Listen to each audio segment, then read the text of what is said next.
नमस्कार, मैं प्रतिभा खेड़े आपका स्वागत करती हूँ अपने YouTube चैनल नॉलेज रैन में, जहाँ हम एडग्रेड अभ्यास पुस्तिका कक्षा 8 विज्ञान विषय के हल देख रहे हैं। आज हम पाठ 4 दहन एवं ज्वाला के हल देख रहे हैं। इसमें यहाँ पर दिया है प्रश्न नंबर 1, निम्नलिखित सामग्री में से कौन सी सामग्री जल्दी जलती है और कौन सी थोड़ी देर बाद जलती है। उसको नीचे दी गई सारणी में उचित क्रम स्थान पर लिखो। तो सामान हमें दिया है पत्ती, रबर का टुकड़ा, लकड़ी और कांच। तो इनमें से जो पत्ती है वो जल्दी जलती है, रबड़ का टुकड़ा भी जल्दी जलता है, मतलब सबसे पहले पत्ती जलेगी, फिर रबड़ का टुकड़ा और लकड़ी भी जल्दी जल जाती है, लेकिन कांच जो है वो जलता नहीं है, केवल पिघलता है। अगला प्रश्न देखिए, सही विकल्प के आगे सही का निशान लगाइए। निम्नलिखित में से ज्वलनशील पदार्थों के बारे में सही कथन का चयन कीजिए। इनका ज्वलन ताप निम्न होता है और आसानी से आग नहीं पकड़ते हैं। इनका ज्वलन ताप उच्च होता और आसानी से आग पकड़ लेते हैं। इनका ज्वलन ताप निम्न होता है और आसानी से आग पकड़ लेते हैं।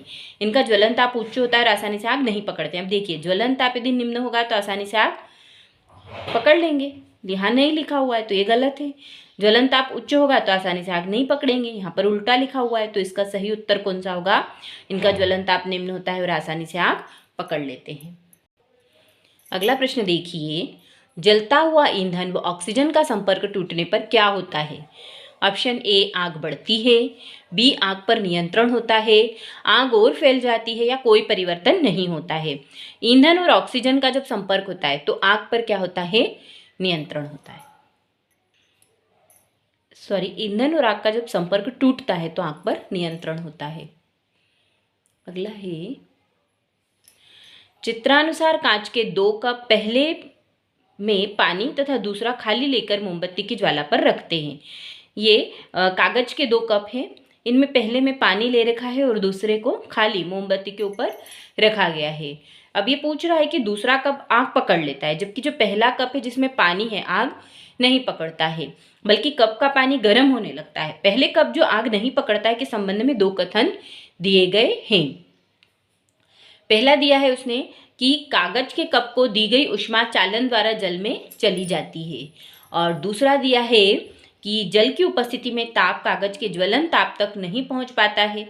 ये बताना है कि इन दोनों कथनों में कौन से कथन उपयुक्त दोनों कथनों में सत्य है। तो क्या पहला ऑप्शन दे रहा है वो कि केवल अ कथन सत्य है, दूसरा दे रहा है केवल ब कथन सत्य है, और तीसरा ऑप्शन दिया उसने कि कथन अ तथा ब दोनों सत्य हैं और कथन अ तथा ब दोनों ही कथन असत्य हैं। तो यहाँ पर हमें पता है कि कागज के कप को जो दी गई ऊष्मा है वो चालन द्वारा जल में चली जाएगी, जब भी तो इसका जो पानी रहेगा वो इसका पानी का ताप बढ़ने लगता है। इसलिए ये दोनों ही कथन कैसे हैं? सत्य है। यहाँ पर प्रश्न नंबर 4 है, अम्लीय वर्षा हो सकती है एलपीजी के जलने से, या कोयले और डीजल के जलने से, लकड़ी के जलने से, या गोबर के उपले के जलने से। तो अम्लीय वर्षा का मुख्य कारण है कोयले और डीजल का जलना, तो इसका सही उत्तर होगा बी। अगला प्रश्न है, यदि ईंधन को जलाते समय पर्याप्त हवा न मिले तो कौन सा खतरनाक प्रदूषक उत्सर्जित होगा? Carbon dioxide, sulphur dioxide, nitrous oxide, या कार्बन मोनोऑक्साइड। तो इसका सही उत्तर होगा कार्बन मोनोऑक्साइड। प्रश्न नंबर 2 है, दिए गए शब्दों की सहायता से रिक्त स्थानों की पूर्ति करिए। पहला दिया है, ईंधन के ऊष्मीय मान को किलो जूल प्रति किलोग्राम मात्रक द्वारा व्यक्त किया जाता है। दूसरा है, लकड़ी को जलाने से पूर्व उसको ज्वलन ताप तक गर्म करना आवश्यक है। सबसे अच्छा अग्निशामक कौन सा होता है? Carbon dioxide. पेट्रोलियम का ज्वलन ताप लकड़ी की अपेक्षा कम होता है। मोमबत्ती की ज्वाला का बाह्य क्षेत्र सबसे अधिक गर्म होता है। इसके बाद है लघु उत्तरीय प्रश्न। हमें यहाँ पर 2 मोमबत्तियाँ दिखाई गई है और उसके ऊपर 2 जार उल्टे रखे हुए हैं। पहले जार में CO2 गैस भरी हुई है और दूसरे वाले जार में O2 गैस भरी हुई है, मतलब पहले में कार्बन डाइऑक्साइड है और दूसरे में ऑक्सीजन गैस भरी हुई है। तो वो पूछ रहा है चित्रानुसार दो कांच के जार A तथा B दिए गए हैं। A जार में कार्बन डाइऑक्साइड गैस और B जार ऑक्सीजन गैस से भरा है। प्रत्येक जार में एक साथ एक एक जलती मोमबत्ती रख दी जाए तो कौन सी मोमबत्ती अधिक समय तक जलेगी और क्यों? दोनों में एक एक मोमबत्ती रखी है। वो पूछ रहा है कि कौन सी मोमबत्ती ज़्यादा समय तक जलेगी। वह मोमबत्ती अधिक समय तक जलेगी जिसमें O2 मतलब ऑक्सीजन गैस भरी है, क्योंकि जिस जार में CO2 कार्बन डाइऑक्साइड गैस है वह जल्दी बुझ जाएगी, क्योंकि जो कार्बन डाइऑक्साइड है वो क्या करती है, आग को बुझाने का काम करती है। अगला प्रश्न, प्रश्न नंबर 4 देखिए। ज्वलन ताप किसे कहते हैं? गीले कागज तथा सूखे कागज में से किसे जलाना आसान होगा और क्यों? तो वह न्यूनतम ताप जिस पर कोई पदार्थ जलने लगता है ज्वलन ताप कहलाता है। सूखा कागज गीले कागज की अपेक्षा जल्दी जलेगा, क्योंकि जल के कारण ताप कागज के ज्वलन ताप तक नहीं पहुंच पाता है।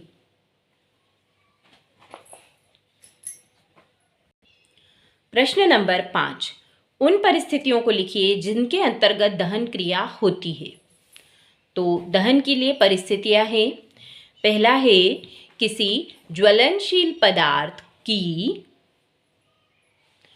उपस्थिति अनिवार्य है, उसे उसके ज्वलन ताप तक गर्म करना होता है। सबसे पहले तो हमें दहन के लिए कोई ज्वलनशील पदार्थ होना और वो होने के बाद उसको उसके ज्वलन ताप तक गर्म भी करना पड़ता है ना। अब अगला है प्रश्न नंबर 2, दहन के लिए ऑक्सीजन की उपस्थिति अनिवार्य है। यदि दहन क्रिया है तो उसके लिए हमें ऑक्सीजन गैस की उपस्थिति जो है वो अनिवार्य है।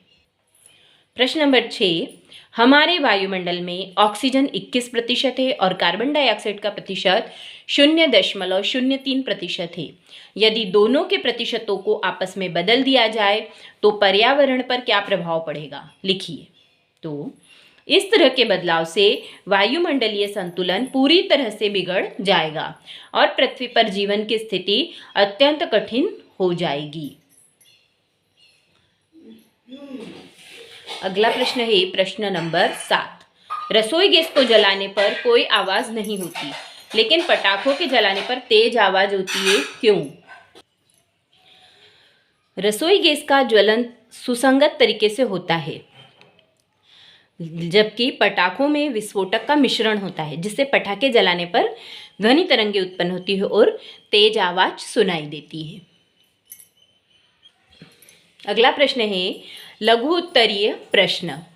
इन प्रश्नों के हमें छोटे उत्तर लिखना है। प्रश्न नंबर 8 है कोयले की तुलना में मिट्टी के तेल के भंडारण में अधिक सावधानी क्यों बरतनी पड़ती है, जबकि दोनों ही ईंधन हैं? तो जो मिट्टी का तेल है वो अत्यधिक ज्वलनशील होता है। इसका अर्थ है कि यह बहुत कम तापमान पर भी आग पकड़ सकता है ना। और जो कोयला है वो ज्वलनशील तो है, लेकिन उसकी आग पकड़ने की जो प्रक्रिया है वो मिट्टी के तेल की तुलना में कम तीव्र होती है। अगला प्रश्न देखिए, प्रश्न नंबर 9, विद्युत उपकरण एवं पेट्रोल जैसे ज्वलनशील पदार्थों में लगी आग को बुझाने में जल उपयुक्त नहीं है, क्यों? समझाइए। आप इस आग पर नियंत्रण पाने के लिए क्या करेंगे? तो विद्युत उपकरणों में आग लगने पर पानी का उपयोग करने से बिजली का करंट शरीर तक पहुंच सकता है।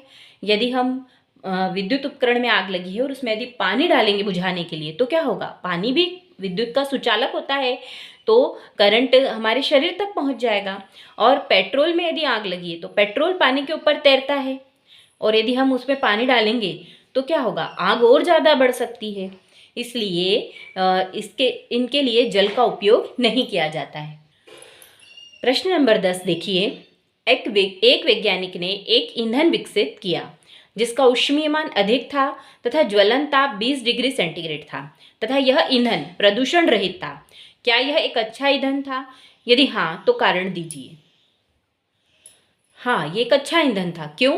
क्योंकि ऊष्मीयमान अधिक है, अतः प्रति इकाई जो मात्रा में अधिक ऊर्जा प्रदान करेगा, और ज्वलन ताप भी बहुत कम है, इसलिए यह आसानी से जल सकता है और यह पर्यावरण के लिए सुरक्षित भी है। अगला प्रश्न है प्रश्न नंबर 11। यदि ईंधन का ज्वलन तापमान औसत कमरे के तापमान से कम हो तो क्या समस्या उत्पन्न होगी? ऐसी स्थिति में होने वाले दहन के प्रकार का नाम तथा उदाहरण लिखिए।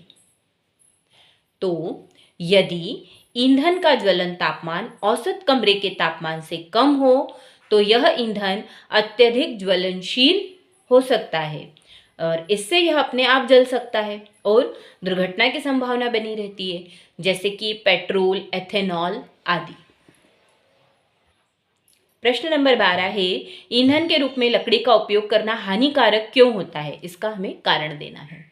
तो लकड़ी को जो हम जलाते हैं तब CO2 मतलब कार्बन डाइऑक्साइड और CO मतलब कार्बन मोनोऑक्साइड जैसी गैसें जो निकलती हैं वो हानिकारक होती हैं, और साथ ही लकड़ी प्राप्त करने के लिए हमें क्या करना पड़ेगा?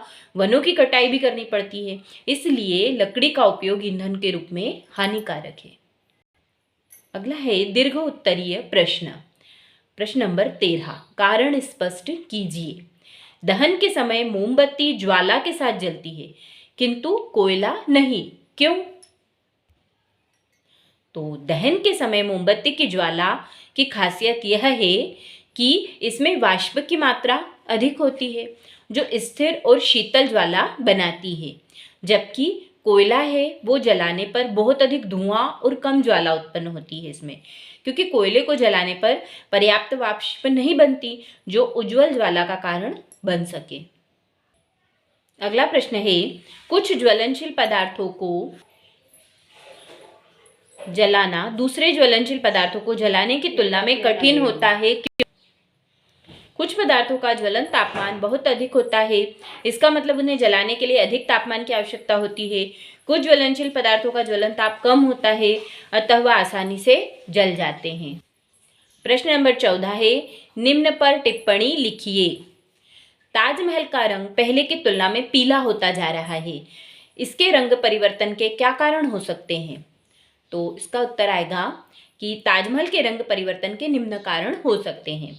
वायु प्रदूषण जैसे सल्फर डाइऑक्साइड, नाइट्रोजन ऑक्साइड, इनसे क्रिया करके संगमरमर का रंग परिवर्तित हो सकता है। दूसरा कारण धूल और गंदगी की वजह से परिवर्तित हो सकता है, और परिस्थितियाँ, जलवायु परिवर्तन तथा पर्यावरणीय कारणों से भी रंग परिवर्तित हो सकता है। अगला है, इसको प्रदूषित होने से बचाने के लिए आप क्या संभावित उपाय कर सकते हैं? तो ताजमहल को प्रदूषित होने से बचाने के लिए हमें क्या उपाय करना चाहिए? वायु प्रदूषण को कम करना चाहिए, औद्योगिक नियंत्रण करना चाहिए, परिवहन पर नियंत्रण करना चाहिए, नियमित सफाई और संरक्षण करना चाहिए, सार्वजनिक जागरूकता और नियम बनाए जाने चाहिए। अगला प्रश्न देखिए, प्रश्न नंबर 15, बूझो व पहेली ने फुलझड़ी को पहले जलाने हेतु प्रयास किया, जिसमें बूझो ने फुलझड़ी को मोमबत्ती की ज्वाला के ऊपरी भाग में रखा और पहेली ने फुलझड़ी को ज्वाला के आंतरिक भाग में रखा। किसकी फुलझड़ी ने पहले आग पकड़ी और क्यों? तो ज्वाला के ऊपरी भाग में कम तापमान होता है, जबकि बीच में उच्च तापमान होता है, अतः ऊपरी भाग में फुलझड़ी को जलाने पर वह धीमा जल सकती है, जबकि बीच में जलाने पर वह तेजी से जलेगी, है ना। अतः बीच में किसने रखा था अपनी फुलझड़ी को? तो पहली ने फुलझड़ी को ज्वाला के बीच वाले भाग में रखा था, इसलिए किसकी फुलझड़ी पहले जलेगी? पहली की फुलझड़ी पहले जलेगी। अगला प्रश्न है, मोमबत्ती की ज्वाला के विभिन्न क्षेत्रों को नामांकित करते हुए चित्र द्वारा प्रदर्शित कीजिए। तो इस प्रश्न का उत्तर हमारी पाठ्य पुस्तक के प्रश्न नंबर 48 पर ये मोमबत्ती का चित्र बना हुआ है, और इसमें पूरे ज्वाला के जो भाग हैं वो भी दर्शाए हैं।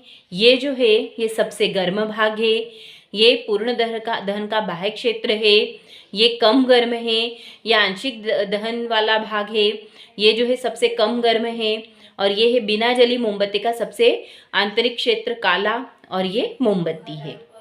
तो यहाँ पर हमें ये वाला चित्र बनाना है। प्रोजेक्ट नंबर 1 जो दिया है, बूझो व पहेली का घर शाला से लगभग 6 किलोमीटर की दूरी पर है। बूझो के पिता उसे प्रतिदिन मोटरसाइकिल से छोड़ने आते हैं व ले जाते हैं तथा पहली के पिताजी उसे प्रतिदिन कार से शाला लाते हैं व ले जाते हैं। बूझो के पिताजी को प्रतिदिन मोटरसाइकिल में आधा लीटर पेट्रोल लगता है, जबकि पहली के पिताजी को प्रतिदिन शाला आने व जाने में 2 लीटर डीजल लगता है। तो पूछ रहे हैं हमसे कि अपने माता पिता या अभिभावक की सहायता से पूछकर निम्न तालिका को पूर्ण कीजिए। तो पहला दिया है बूझो के पिता के द्वारा कुल व्यय पेट्रोल लीटर में। बूझो के पिताजी को कितना पेट्रोल लग रहा है रोज? आधा लीटर पेट्रोल लग रहा है ना, एक दिन छोड़ने में आधा लीटर लग रहा है। तो एक सप्ताह में कितना लगेगा? अब वैसे यहाँ पर 3.5 लीटर होना चाहिए, क्योंकि एक दिन का आधा लीटर है और एक हफ्ते में कितने दिन होते हैं? 7 दिन। लेकिन 7 दिन में से स्कूल कितने दिन लगती है? 6 दिन लगती है। एक दिन रविवार छुट्टी होती है, तो कितना पेट्रोल लगेगा? 3 लीटर लगेगा। और जो पहली के पिताजी हैं वो कार से उसको लाते जाते हैं, उनको 2 लीटर डीजल एक दिन का लगता है, तो 6 दिन का कितना हो जाएगा? 12 लीटर हो जाएगा। अब फरवरी महीने में वो पूछ रहा है, फरवरी 2024 में बूझो के पिताजी द्वारा पेट्रोल का कुल व्यय पूछ रहा है। तो फरवरी का जो महीना है 2024, उसमें कुल कितने दिन स्कूल लगी है? 25 दिन स्कूल लगी है। तो 25 दिन के हिसाब से कितना लीटर उसका पेट्रोल लग जाएगा? क्योंकि एक दिन का आधा लीटर है, तो 12.5 लीटर पेट्रोल लगेगा। और जो पहली के पिताजी, उनको 25 दिन के हिसाब से कितना लीटर डीजल लगेगा? 50 लीटर डीजल लगेगा। अगला प्रश्न वो पूछ रहा है कि वर्तमान में 1 लीटर पेट्रोल का मूल्य, तो ये मूल्य अलग अलग जगह के हिसाब से अलग अलग है। जैसे हमारे यहाँ 107.44 रुपये है, तो बूझो के पिता द्वारा एक सप्ताह में कुल कितनी राशि का पेट्रोल खर्च होगा? तो एक सप्ताह में हमने देखा कि यहाँ पर हमने अभी देखा कि एक सप्ताह में कितना लीटर पेट्रोल लग रहा है उनको? 3 लीटर लग रहा है। तो 3 लीटर लग रहा है, तो अब क्या करना पड़ेगा? 107.44 में 3 का गुणा कर देंगे, तो हमें उसका उत्तर मिल जाएगा 322.32 रुपये। अगला उसने पूछा है हमसे कि वर्तमान में 1 लीटर डीजल का कुल मूल्य कितना है? तो ये एक लगभग अनुमानित मान है, 89.97 रुपये है ना। तो पहली के पिता द्वारा एक सप्ताह में कुल कितने राशि का पेट्रोल खर्च होगा? तो जैसे यहाँ पर 3 लीटर पेट्रोल लग रहा था, इन्हें 12 लीटर डीजल लग रहा है, तो इसमें हम क्या कर देंगे? 12 का गुणा कर देंगे, तो ये हमें उत्तर मिल जाएगा। अगला है प्रश्न नंबर 4। डीजल या पेट्रोल के स्थान पर प्रदूषण से बचने के लिए आप वाहनों में किस ईंधन का प्रयोग करेंगे? क्योंकि डीजल और पेट्रोल से प्रदूषण होता है, तो इससे बचने के लिए डीजल पेट्रोल की जगह हमें क्या क्या उपयोग कर सकते हैं हम ईंधन के रूप में? तो डीजल या पेट्रोल के स्थान पर सीएनजी कम प्रदूषण पैदा करता है, और जो इलेक्ट्रिक वाहन होते हैं उनसे भी प्रदूषण नहीं होता है, कम होता है। और जो बायोफ्यूल्स होते हैं जैसे बायोडीजल, एथेनॉल, इनका प्रयोग भी प्रदूषण को कम करता है।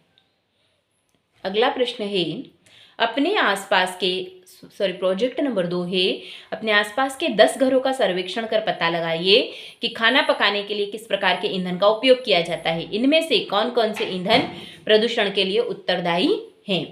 तो लकड़ी, इलेक्ट्रिसिटी, केरोसिन, इलेक्ट्रिसिटी का उपयोग होता है कहीं कहीं केरोसिन का उपयोग होता है, कहीं एलपीजी मतलब सिलेंडर का उपयोग होता है ना। घरों में खाना पकाने के लिए इनका उपयोग किया जाता है। अब इनमें लकड़ी और जो केरोसिन है, इसके उपयोग से क्या होता है? प्रदूषण होता है। दूसरा प्रश्न है हानिकारक ईंधन स्वास्थ्य एवं पर्यावरण पर क्या प्रभाव डालते हैं? अपने विचार लिखिए। तो जो हानिकारक ईंधन है वे स्वास्थ्य एवं पर्यावरण पर दुष्प्रभाव डालते हैं। पर्यावरण में प्रदूषण फैलते हैं, जिससे क्या होता है? जल्दी मौत होना, दिल का दौरा पड़ना, श्वसन संबंधी स्ट्रोक और अस्थमा और अनेक बीमारियां होती है। जलवायु में भी परिवर्तन होता है, जिससे ग्लोबल वार्मिंग होती है। धन्यवाद। आज के लिए इतना ही। अगले वीडियो में हम अध्याय 5 पौधे एवं जंतुओं का संरक्षण के हल देखेंगे। अगर आपको मेरे वीडियोस पसंद आ रहे हैं तो कृपया इन्हें लाइक करिए, शेयर करिए और चैनल को सब्सक्राइब करिए।